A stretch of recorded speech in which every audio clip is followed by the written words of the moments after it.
Hello, and welcome to the Foundations of TCM Knowledge Series. Today's topic is going to be the Wu Xing 5 elements and TaiJitu, but in a unique perspective, a fractal perspective of these two functional systems. Now, I'm going to hope that towards the end of this presentation, you will develop a brand new perspective and a different amount of respect for this Taiji character, the Yin Yang character, different from the classic representation of it being simply a paint job on a surfer's van or a cute tattoo.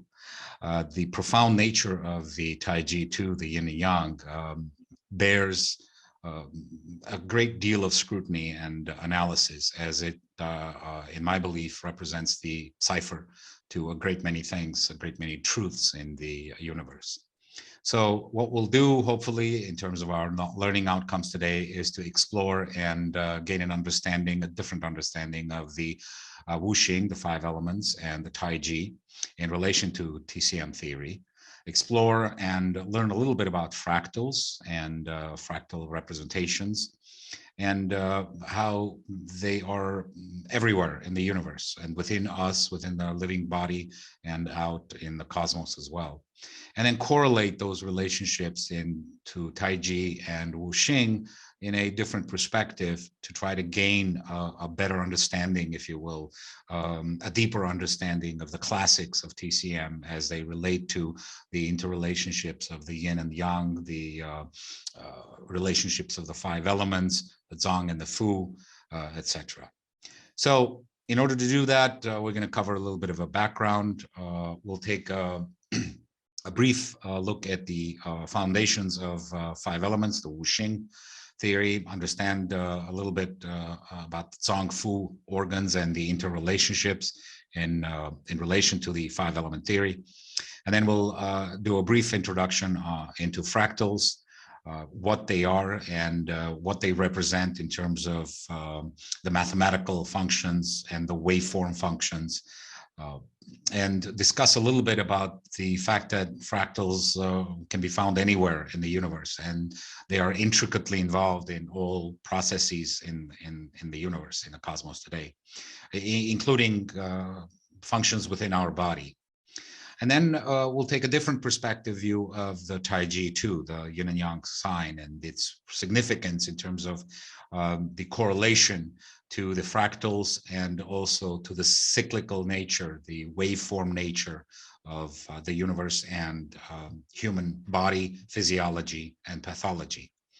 And we'll hopefully be able to extrapolate all of that into the functions of these organs that we study in TCM, the Zhang and Fu, and their relationship with vital substances, and the physiology and pathology of these organs, of these functions within the system.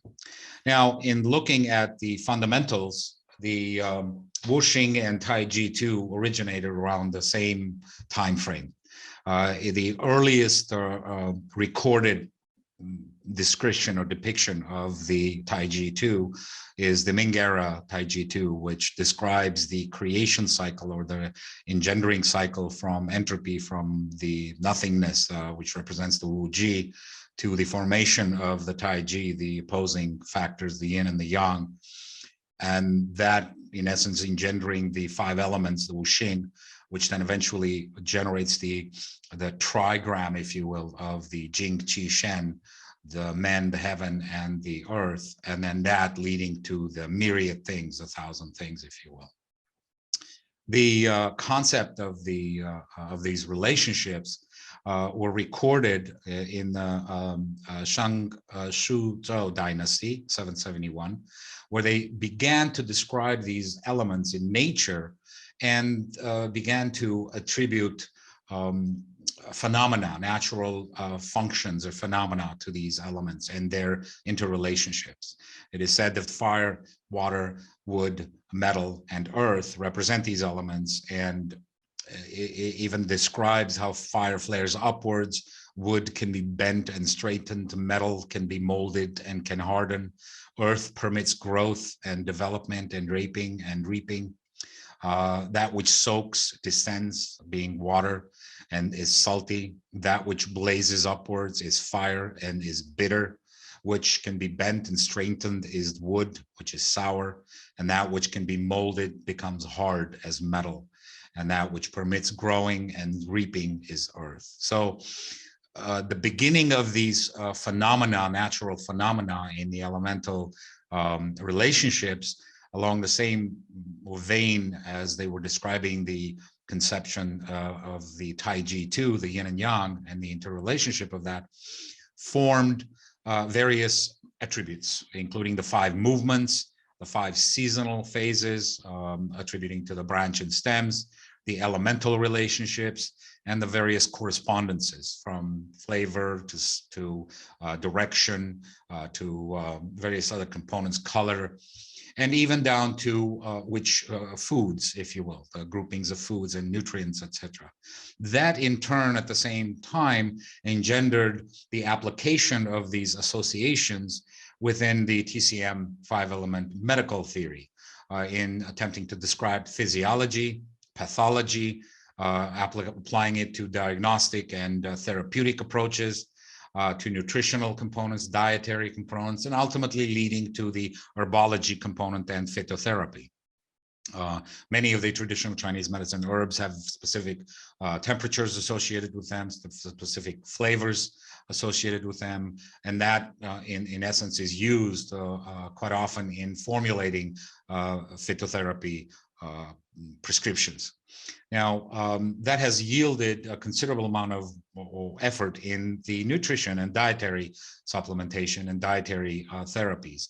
My own research into it, which culminates the assembly of the 5-element associations as they relate to food, and then combining that with modern day scientific approach in identifying, for example, bioactive, physical bioactive phytotherapy components or physical chemical components, active ingredients, phytochemicals, and how they correlate to the ancient knowledge of which flavors and which colors and which temperaments of these foods are beneficial to which Zangfu organs. So the elemental nutrition really breaks it down and describes those components. Now, if we look at the representation of the Wu Xing or 5 elements, it is generally represented in a cyclical fashion, which depicts the relationships in various cycles, from wood to fire to earth to metal and to water, can engender and can also control, although control is probably not a good way to describe the relationship, the second cycle relationship, the Ke cycle. It is more akin to governance, to regulating the function, if you will. So if we look at the relationship of the wood to fire, fire to earth, there's a mother-child relationship in this engendering cycle, Sheng cycle. And then there's the controlling Ke cycle, or the governance and regulating cycle between wood and earth, between fire and metal, metal and wood, etc. But it's an interesting observation that needs to be made here, in that this representation, the cyclical representation, is really not true to the actual functions of these organs. A better way to describe this relationship is to shift the earth element into the central location, thereby creating a polar relationship between the other 4 remaining organs, as earth in TCM often, and in the 5-element theory, represents the central pivot, if you will. So understanding this relationship, you can define some relationship functions of deficiency and excess. Deficiency often, and more often, affecting the Zang organ, the visceral organ, and the excess affecting the Fu organ, or the bowel organ in that situation. So the relationships of the Sheng cycle, the engendering cycle, and the regulating and governance cycle can lead to various deficiencies and excesses in various organs. If we then superimpose on this elemental chart the secondary cycle, which is the opposing cycle to the primary flow, then you develop the Wu or rebellion cycle, and the Hao, the overdrawing or consuming cycle. So if we look, for example, at the regulating function of wood over earth, the opposite direction of that, of the insulting or rebellion cycle of that, is where earth then counteracts or rebels. This is the grandmother and grandchild relationship, if you will.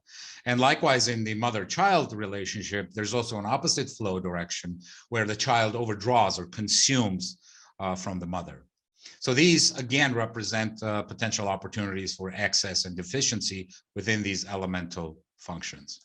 This can then further be extrapolated into the various engendering and regulating cycles within the organs, both the yin organs, the viscera, and the bowel organs, the fu, within the three burners, the lower burner, middle burner, and the upper burner. And again, the application of this further defines the opportunities to define etiologies for both deficiency and excess of an organ. So if we look at the organ in this case, for example, in identifying the potential etiologies of deficiency, there are several vectors that could affect the organ and thereby producing deficiency. The mother of that organ, for example, can fail to nourish properly and thereby creating a deficiency of that organ.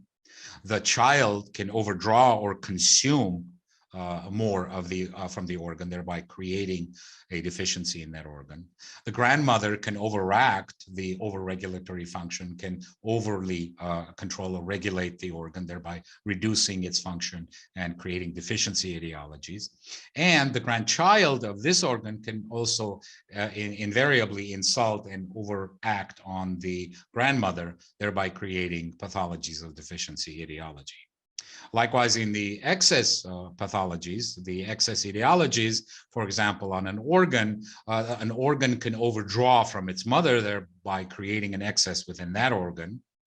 It can overact on the grandchild, creating an excess position in that factor. And also the grandmother, the regulator, the governor, can fail to properly control or regulate the function of that organ, thereby producing an excess etiology within that organ. These relationships can help further understand the pathological and physiological vectors of these organs of the zang and the fu in relation to function and normal physiology within the human body.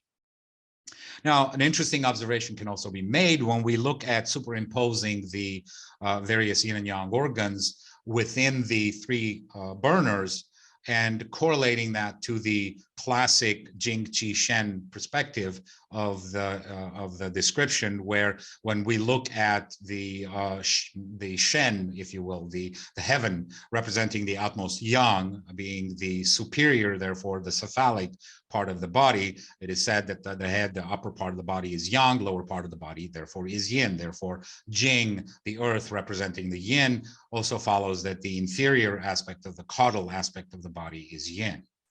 Now, if we transpose the distribution of the elements, the yin and yang organs, the zang fu, within the three burners, and then superimpose it on this, an interesting picture emerges whereby the yang aspect of the body, the upper burner, houses more yin organs, and inversely, the yin part of the burner, the lower burner, represents more yang organs or houses more yang fu organs.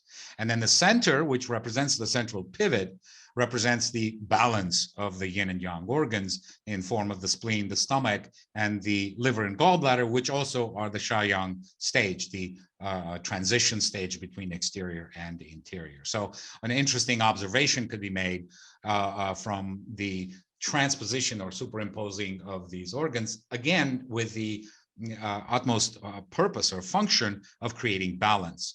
More yang, there's more yin to balance the yang. More yin in the inferior or the caudal aspect, there's more yang function or organ in that position as well. This brings me back to fond memories of my grandfather always saying, keep your feet warm and your head cool. again, not just thermally, but also from an emotional perspective, keeping a cool head, if you will, in order to maintain homeostasis, balance within the body. We've discussed a little bit about these various associations to the Wu Xing, and there's a long list of them, and I will not go through them in greater detail, but I'm sure if you've practiced traditional Chinese medicine, if you're familiar with it, then you understand the various emotion, directions, the flavors, the colors, the internal organs, the functions, the tissues that they represent, etc., all of these associations. A few other things that I want to stress is the more of the esoteric associations that have been made to these elemental systems, and also stress some significance that can be seen in that as well. For example, the attribution of planets to these elements, the attribution of various metals to these or raw materials, raw elements to these organs. And also, interestingly enough, sounds. Now, sound is a wave. And it's interesting that waves, wave functions, if you will, are basically everywhere. The cosmos is permeated by wave functions. Everything could be classified and broken down into a wave function. And even modern science research, modern science, quantum mechanics, quantum physics has finally gotten it down to demonstrating that even material world, even elements, natural occurring materials are basically broken down into wave functions. The smallest components of any material is broken down into elements, quarks, subatomic particles, which are in essence represented in a wave function of probability of either their position or their motion, their vector, if you will. So waves can be found everywhere, and the application of waves from light photonic wave therapy to sound wave therapy is gaining new respect in therapeutics. In taking that, I basically decided to look at some of the relationships of the sounds that were attributed to the elemental theories or the elements, and determine some interesting correlations. Now, we're familiar with the musical tones, and we know that the modern Western musical tones are based on 7 tones. The solfeggio is 7. Basically. However, the Chinese musical tones are pentatonic, not heptatonic, and therefore they're based on 5 musical tones. And these musical tones are the jui, zhi, gong, sheng, and yu. And these tones have been attributed to the various elements from onset, from historical times. And it's interesting when you actually attempt to create these tones, their significance becomes apparent, for example, in looking at Earth. The gong waveform or the gong tone is attributed to the earth element. And if you're familiar at all with the Hindu Om meditation, you will find this quite interesting.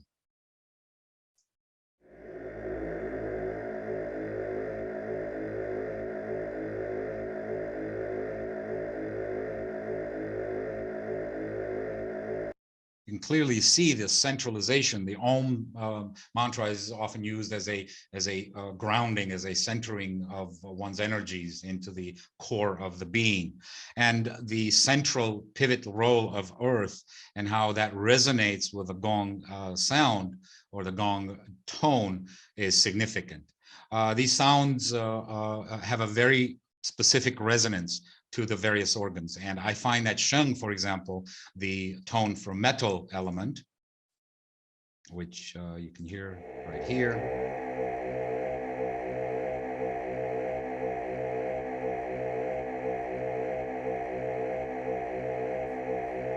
resonates quite effectively with the metal element. In clinical practice, I've been using Sheng in combination with acupuncture therapy and photonic light therapy to, especially in today's world with lung pathologies being so prevalent.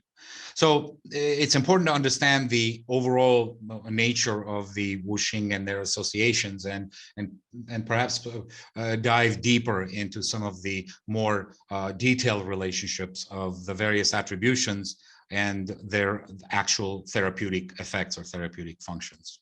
Now, if we look at some of these interrelationships, the organ interrelationships that we discussed earlier, we can draw some further detailed conclusions. For example, if we look at the wood element, the liver, and its intricate relationship in the engendering and consumption cycle, in the regulating cycle, and its relationship with the metal element in the Wu cycle or the rebellious insult cycle, and also its relationship with its mother in the overconsumption cycle, you can see some patterns emerge. For example, in the engendering cycle, it's quite evident that the liver and the heart have a very intimate relationship, both in terms of a vital substance of the blood and also in terms of emotions.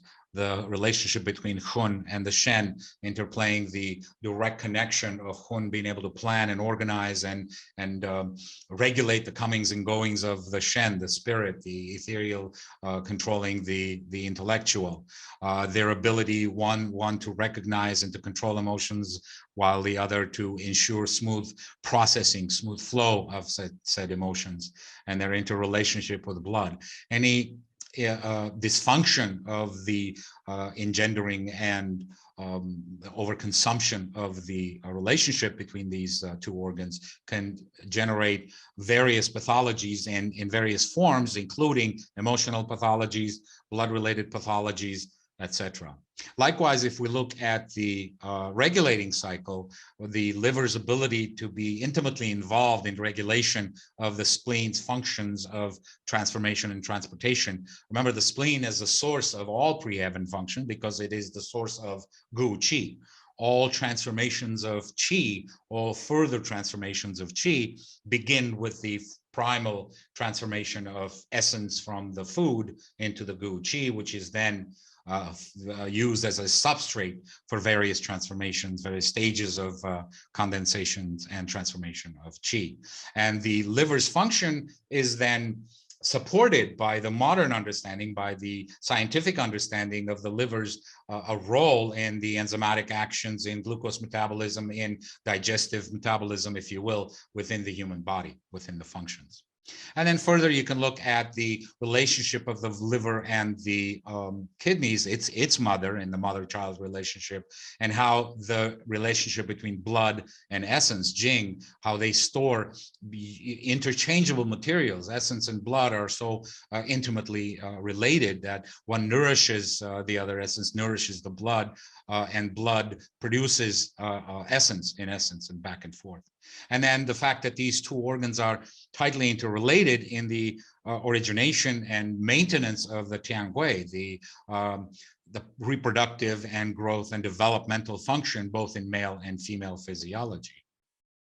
And then the rebellious factor of the Wu, the insult cycle between the metal element and the wood element, can be easily represented here by the simple fact that if you have an overaction or an insult from the liver, from the wood element to its grandmother, the metal, then you can easily see the function of qi being disrupted here, since they're both involved in the movement and regulation of qi and control of qi. And this clinically manifests a lot in asthmatic conditions, in respiratory conditions, in function or dysfunction of inspiration and expiration. Often seen clinically in status asthmaticus, which occurs uniquely enough middle of the night when the liver energy is transposing and moving towards the lung energy in the circadian cycle. Similarly, if we look at the fire element, the relationship of the fire to earth element, the heart and the spleen in relation to blood, the fact that both of them have direct correlation to blood. One makes blood, the other governs and controls the movement or the flow of that blood. The relationship of controlling and insulting between the heart and the lungs.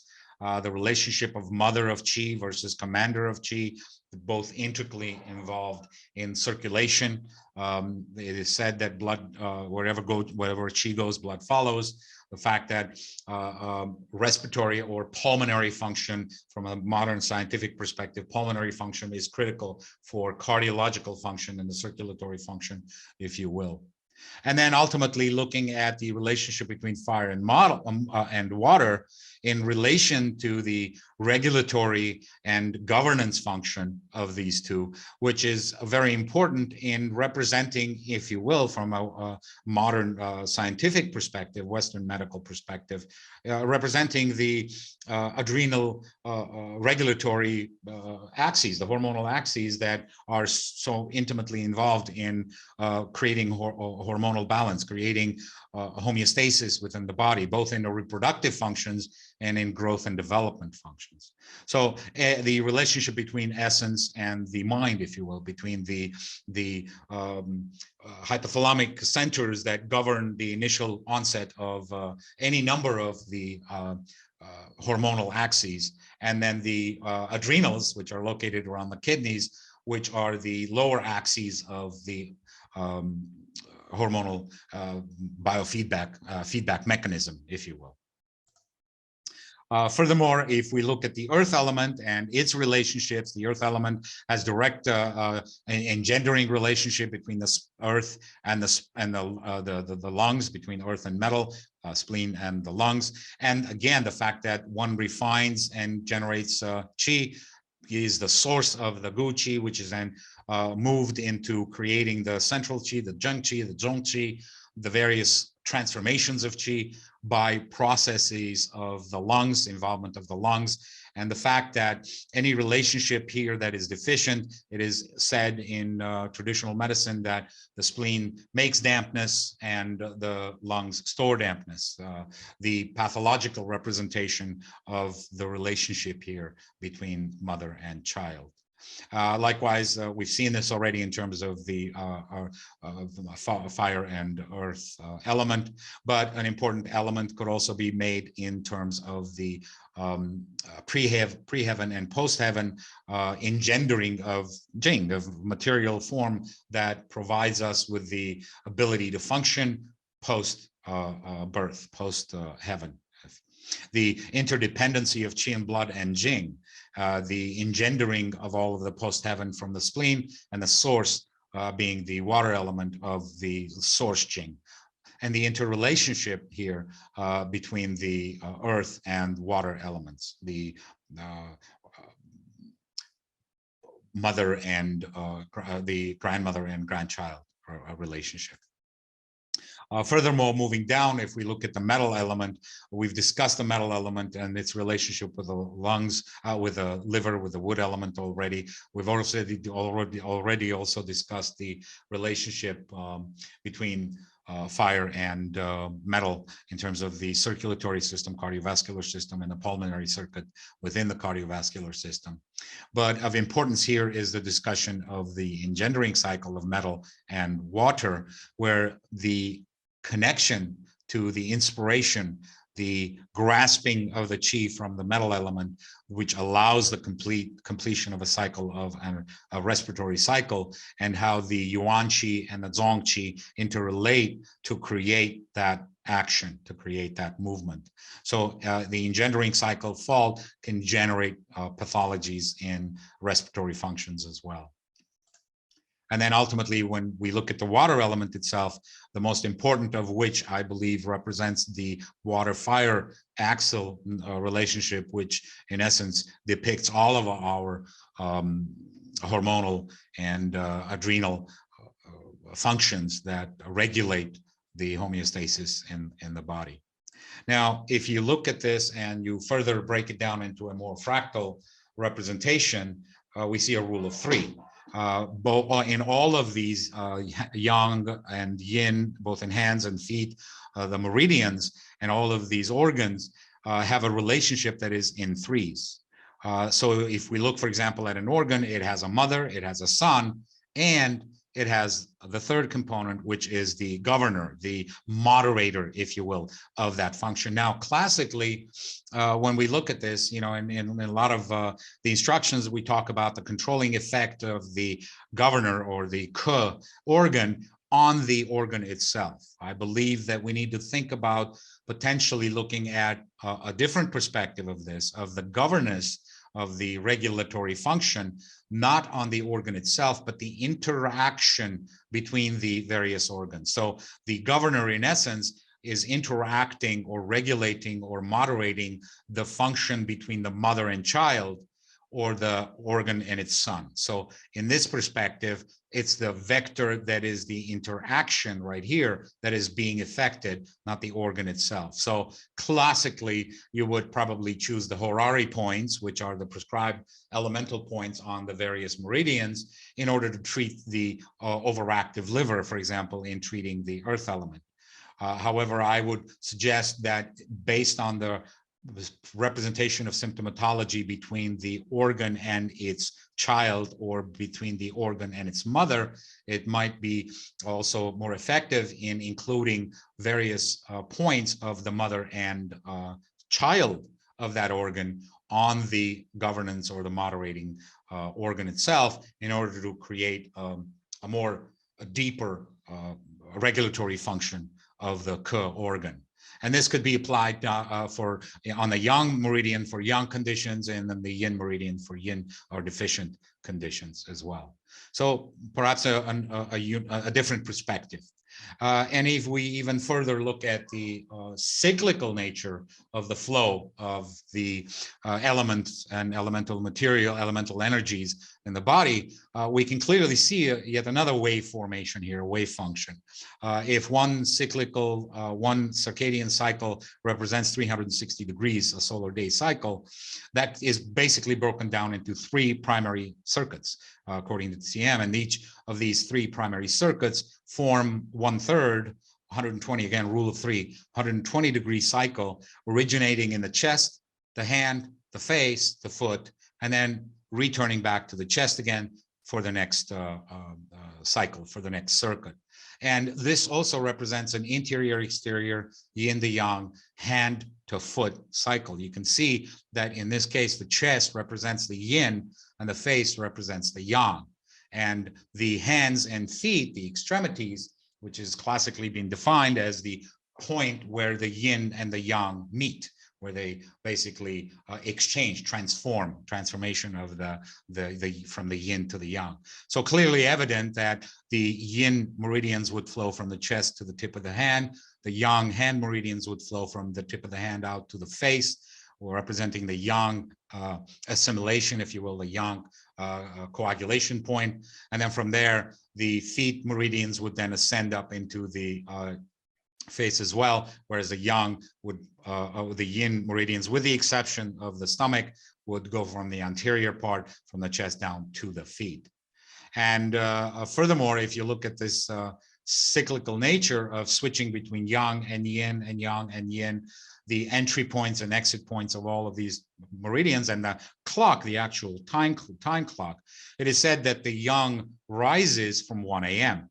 So the origination of the wood element, the yang rising from the liver, the wood element. And you'll see later on why it's important, because the wood element is the yang within yin component, as we see another perspective of the elemental Wu Xing. And then the transition period, representing the from 2100 to 1 a.m., 0100, is the period where the triple burner is active and the gallbladder is active, and the process flows, and the yin sets at 2100. The final aspect of the yin originating at the pericardium around 2100, as it translates from there to the sanjiao, to the triple burner. And my grandfather always used to say, best time to sleep is between 9 and 3. And I found that, interestingly enough, to be mimicked when I was traveling in Tibet and in China. Many of the monks would actually awake at 3 a.m. to initiate their morning rituals and begin their day with the rising of the liver, if you will, with the rising of the yang energy. Now, let me tell you a story. And what I want to do is take a mental journey, if you will, a walk in a day of a circadian rhythm of a cycle of a human being.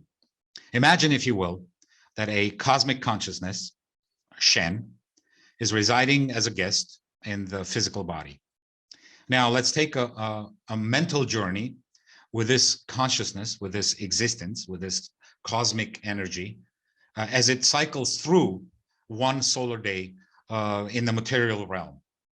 I'm of the belief that the cosmic consciousness is present, and it represents a fractal nature of our consciousness, that our consciousness is a fractal representation of the overall universal consciousness, and it is engendered in our body as a representation in order to experience material world, in order to utilize our senses and our participation, the physical body's participation in the physical realm, physical world.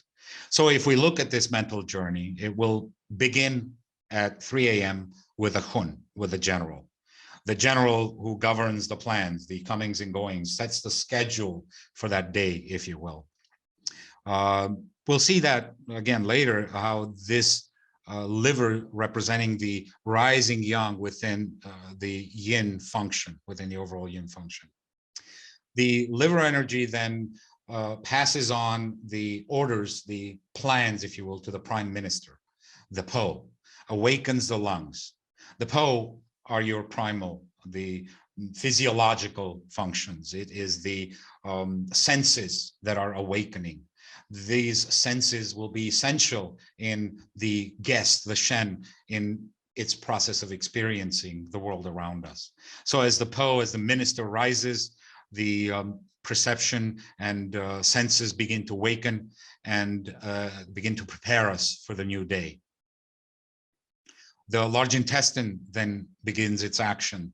It empties the body of the residuals from the previous day, cleanses it, and begins the motion for the next organ, which is the stomach, the source of that day's energy, the source of culmination of receiving and processing the beginning of the post-heaven energy that you're going to need, the Shen is going to need to conduct its daily activities. The Shen now begins to sense through the Po and through the senses that are now fully awake. The spleen now begins its transformational functions and begins to cycle and send all of the essential materials up to transform, to form the various energetic aspects, the qis, if you will. And at this point, Shen is now in the heart. And it is now in the area where it can explore and it can experience the world around it through social interaction, through receiving emotional content and experiencing emotional content in the world. And then eventually it moves from there to the small intestine, to the urinary bladder, where filtration of the day's events, the social events, where the processing and separation of the experiences is conducted for the Shen. The sun begins to wane at this point and begins to set. So the Shen returns to the kidneys, to the Minister of Health, to have a tea, it's tea time, if you will, to discuss the daily events, to process all of the functions, to renew, if you will, its core energy in order to prepare for bed. The Minister of Health ensures the visitor that the house is clean, that everything is good, there's ample Jing, ample energy, ample essence available for the guest to stay, to remain, to proceed, to go to sleep. In which case the Shen goes to the pericardium in order to go to bed. It is said that the blood vessels and the blood is the house of the Shen. So the Shen is now prepared to sleep. At that time, the triple burner is activated, which is basically the all-encompassing organ. If you want to know more about the triple burner, you can view my other information series on the miraculous triple burner to understand the significance of the triple burner. It is the all-encompassing organ, and it encompasses all the zang, all the fu, all the meridians, all the tissues that are present in the body. And in combination with the circulatory system of its regulatory function of water metabolism and circulation of all qi in all burners, It cleans, prepares the house for the new day, passes it on to the gallbladder, the house of courage, which engenders the courage to begin a fresh day, a new day, and passes it on to the liver for a new cycle.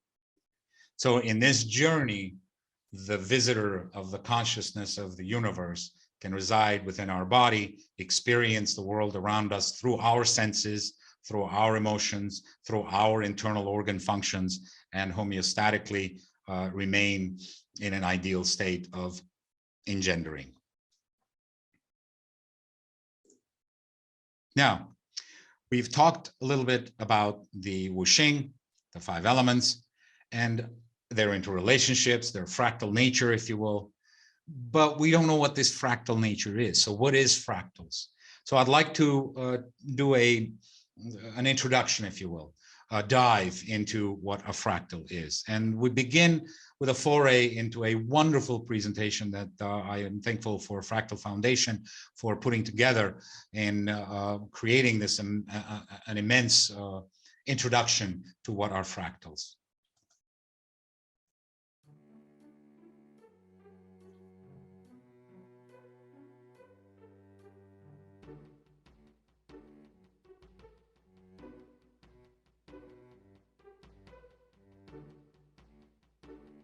You can see the significance of the representation of the Taiji already within the basic fractal formulation.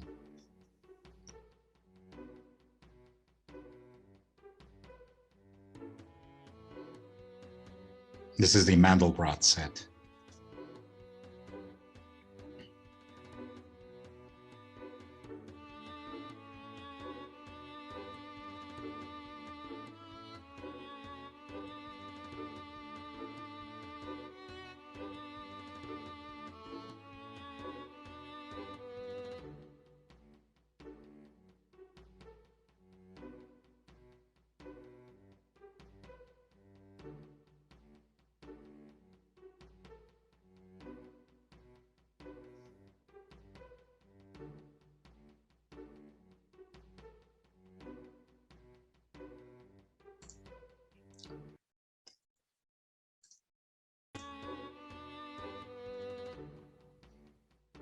Again, the Taiji and fractalization.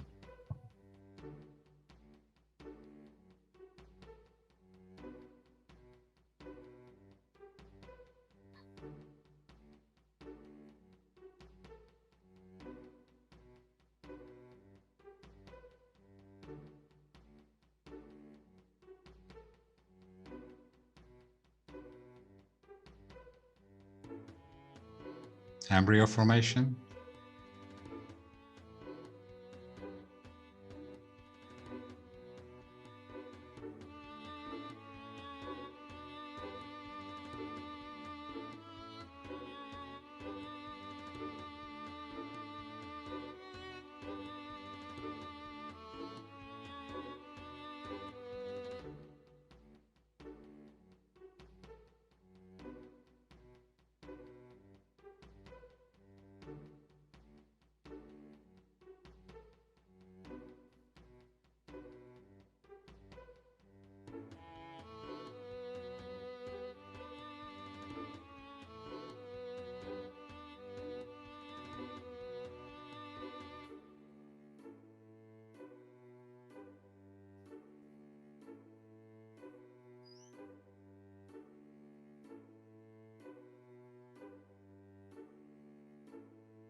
Biology.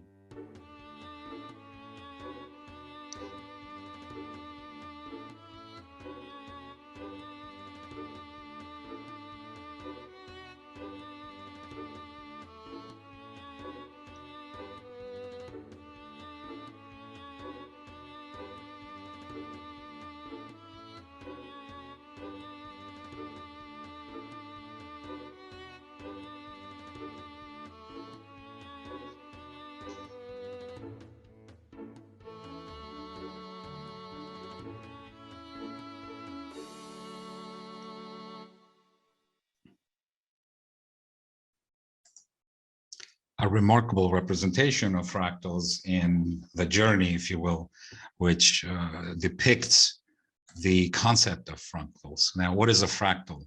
It's a mathematical formula, the mathematical waveform representation that is a recurring pattern that is self-similar at various scales, at different scales. And fractals are created by repeating a simple process, often a very fractals are formed by repeating a simple process, often a very simple mathematical formula. The formula such as the Mandelbrot set or the Cantor-Turney set, which actually, interestingly enough, is the foundational representation of the hexagram formations, mathematical formulation that can easily represent the yin and yang. One begets two, begets three, begets the infinite things, a myriad things.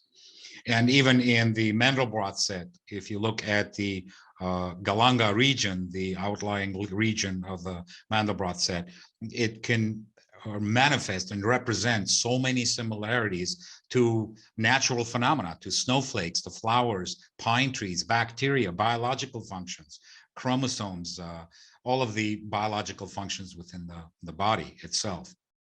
So fractals are an interesting way of representing this repetitive nature that is present in the universe. And it follows these simple but very profound mathematical rules to create things in the universe, from the farthest reaches of the cosmos and the galactic formations, the spirals of the galaxies, down into the inside of our body, the bronchial tree of the lungs, the vascular circulation system of the renal system of the kidneys, the actual cardiovascular branches of the vessels that permeate the heart, even down to the genetic makeup. These images are the fractal representations of the DNA. DNA in a spiral form represented in a flattened form is a visual representation of the DNA structure. In nature, the DNA is bundled in a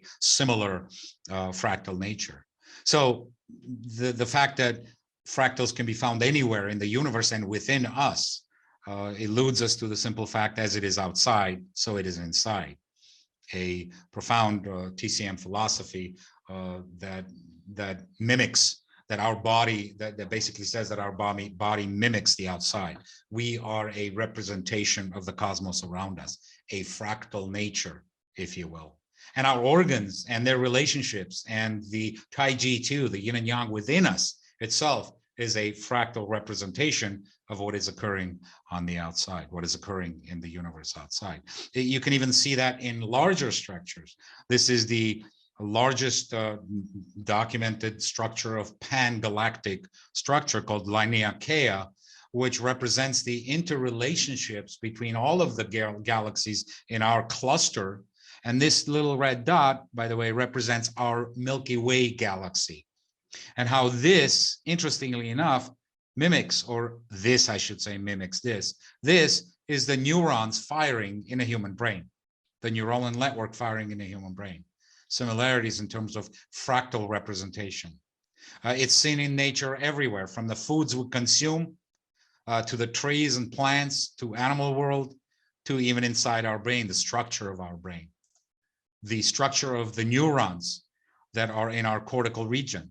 The development of the cortical regions and their fractal nature from birth to basically 6-year-old child, and the cortical neurons that are involved in all of the homeostatic functions within the human body, originating at the hypothalamic region, and their fractal nature. So now let's take a look at the fractalization of the TaiJitu and the Wu Xing. Now that we know a little bit about the Wu Xing and the fractals, now let's see what it looks like when we look at this Taiji. The Taiji, from the classic perspective, represents the yin and the yang, right? If you ask an average individual, oh yeah, this is day and night, this is good and bad, this is male, female. The profound nature of TaiJitu is so deep, I believe, that it potentially can be descriptive of the dual nature of the universe, down to subatomic particles, the fact that even materials, even matter is presented in a waveform, the subatomic particles not having form but function, and the relationship between these functional components represented in this flow, this wave form. This is a wave structure. And the simple fact that so far, this only represents two-dimensional view of that. As we will see later on, we will extrapolate this into a Euclidean world, into the three-dimensional world. But if we look at the TaiJitu from a fractal perspective, let's now superimpose the elements of the 5 elements, the Wu Xing, as they are intended to fit within the Taiji. For example, we know for a fact that Earth represents the central pivot. We know that Yang, utmost Yang, the fire, and the utmost Yin, the water, represents the poles. And we know that Lung represents the Yin within Yang, and the wood element, the liver, represents the Yang within Yin. In this way, you can create an interesting new perspective of looking at the Wu Xing, at the relationship of these 5 elements and their fractal nature superimposed on top of the Taiji. And also looking at the vectors of the qi, of the rising and descending, of the left and the right side, and how that represents the formation of the qi-ji, the qi mechanism within the body. So if we look at the Sheng cycle, for example, we can clearly derive vectors, very much like the arrows that we see or the cycles that we see within the 5-element cycle that we often see in diagrams. But let's depict them in a little differently way in applying them in this sector. So we can see how wood engenders fire, and fire engenders earth, earth engenders metal, metal engenders water, and so on, the cycle continues. Now, this relationship, these cycle relationships, cyclical relationships, are clinically significant in comorbid deficiencies, where 2 elements could be found deficient, or in disease etiologies involving emotions, one organ overacting or overdrying the other organ, the engendering of one organ not being sufficient in terms of the emotional state. Also in external pathogenic factors, one invading a certain level and then penetrating to the next level. And then also after protracted illnesses, where a mother that suffers a protracted illness will not be able to engender the child, and therefore affect change in the cyclical nature, in the Sheng creating or engendering cycle. Now let's look at the Hao cycle, the overconsumption or the consumption of the mother element from the child element, right?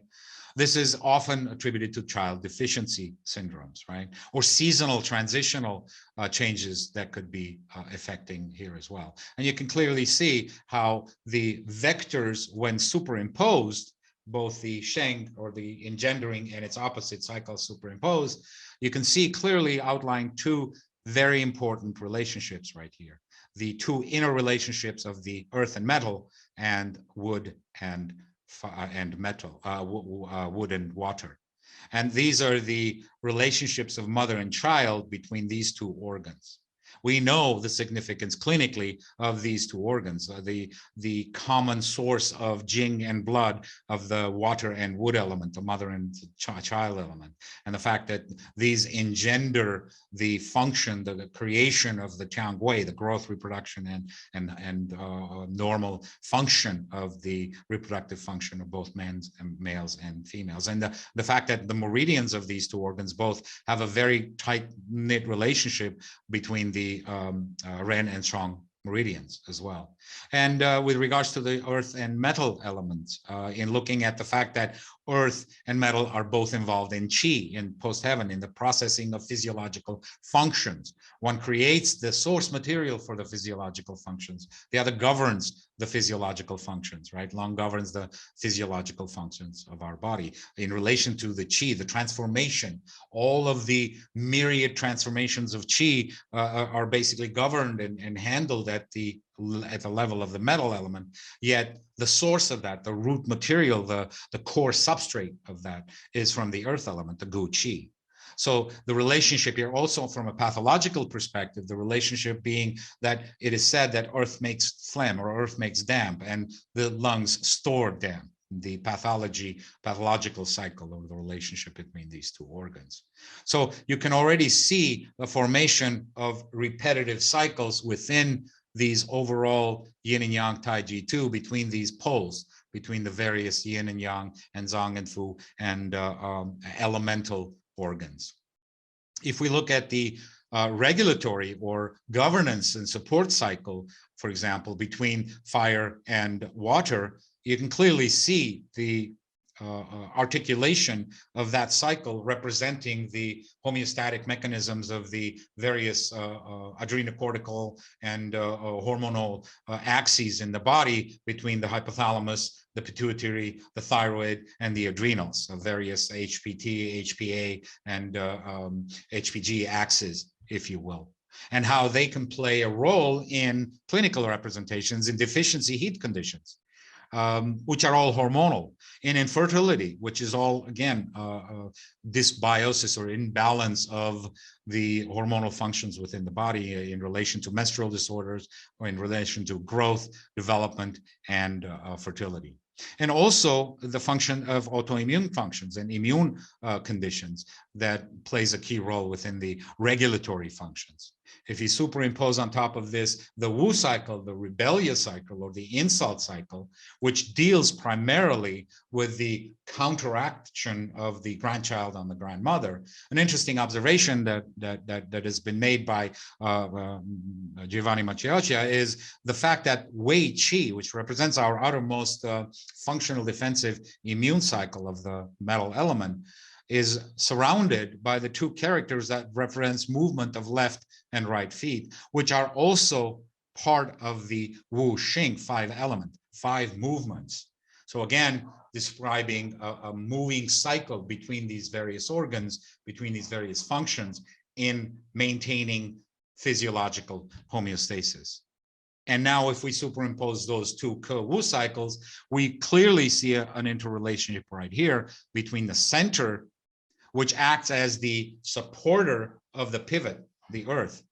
We know that the yin within yang and yang within yin are the promoters of the descending and ascending functions in the Taiji, in the Qi-Ji, in the Qi mechanism in the body, right?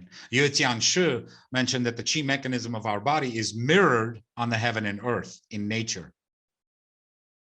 Very specific mention now brings a new, deeper understanding of what this is talking about.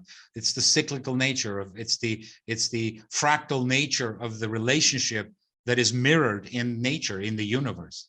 The liver on the left side is rising, the lung on the right side descending. When lung qi does not descend, liver qi rebels horizontally and begins to affect the earth element. Likewise, when you look at the depictions of Su Wen chapter 25, when wood meets metal, metal is felled.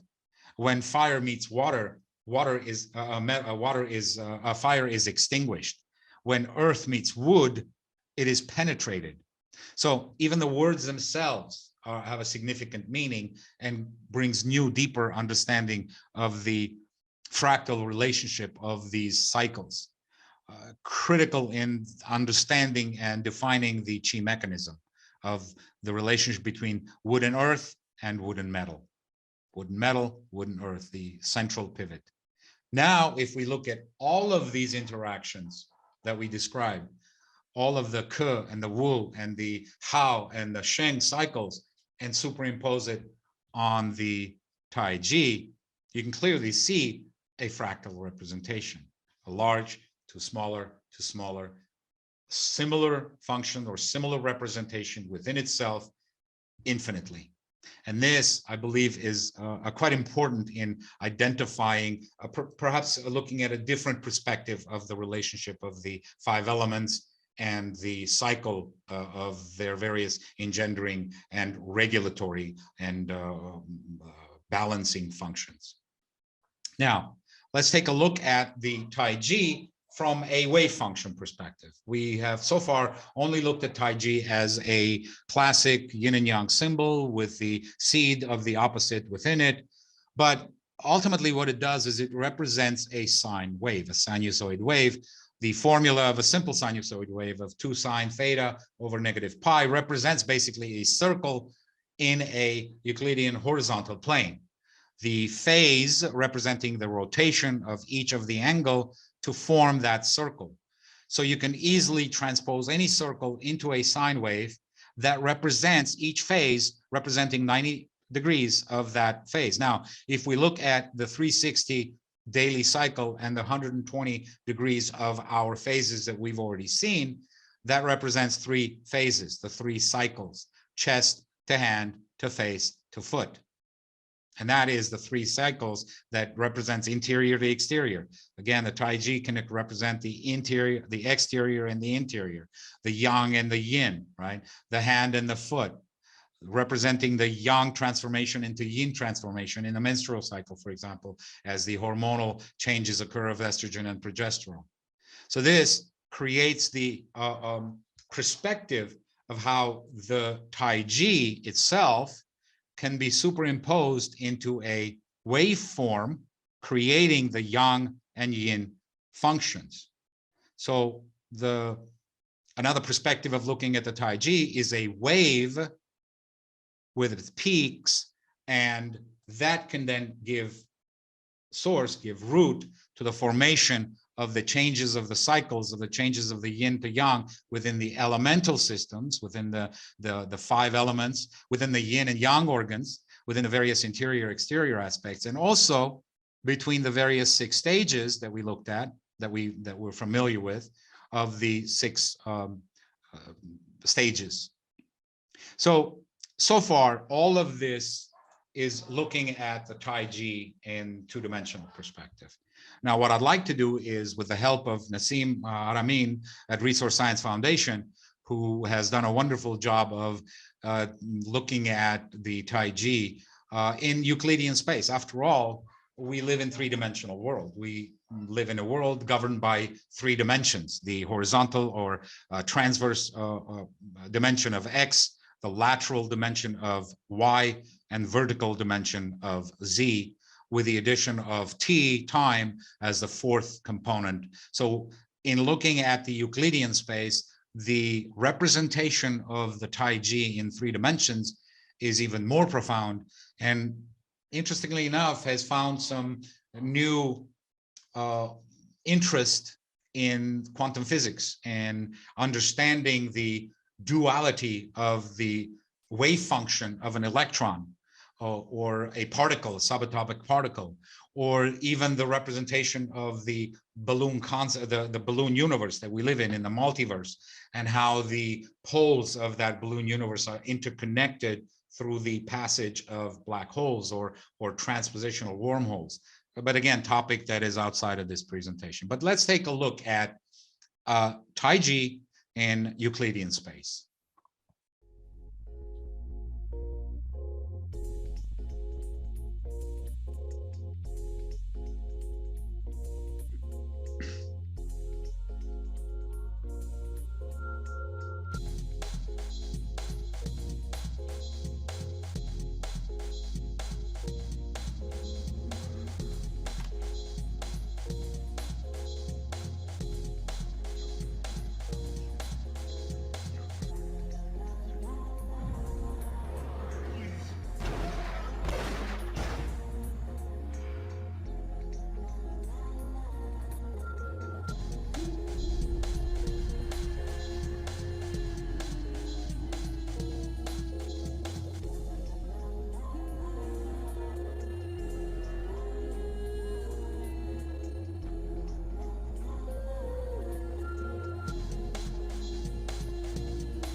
Remarkable.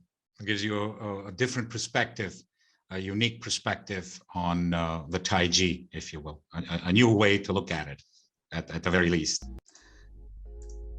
So I hope that in this short presentation, I was able to give you a different or perhaps a fresh perspective on the Taiji and the 5 elements, the Wu Xing and their interrelationships.